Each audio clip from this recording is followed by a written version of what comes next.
आश्रय केन्द्र रे भोजीभात बंटन जलेश्वर ब्लॉक अंतर्गत खुआड़ पंचायतर मंचपुर ठापरे थिबा आश्रय केन्द्र ड्रीम सेंटर एजुकेशन हॉस्टल रही जोंठी असहाय अनाथ पिला माने रही प्रथम रु 10म श्रेणी और परे ताठू ऊर्ध्व पाठ पढ़ती समस्त खर्च ट्रस्ट ही बुझी थाए जहा फल ओडिशार विभिन्न जिलार अनुसूचित जनजाति अनुसूचित जाति और अन्यान्य वर्गर पिला माने एठी पाठ पढ़ी स्वावलंबी हुअन्ति। एहा सह एठी लेप्सी और असहाय बुढ़ाबुढ़ी आश्रयस्थल मध्य रहिछि।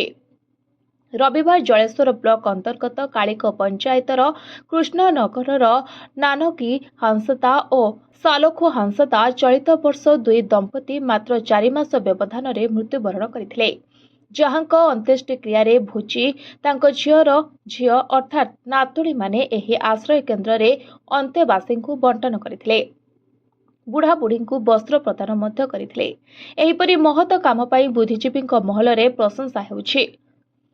जन्मदिन कि अन्यान्य आनंद दिन पालन में अन्यत्र खर्च नकरी एपरी आश्रय स्थल में बुढ़ाबुढ़ी और असहाय पिलामानंकु खाद्य वस्त्र प्रदान कले पुण्य हेबो बोली साधारण मत प्रकाश पाइछे। Report voice of Odisha live.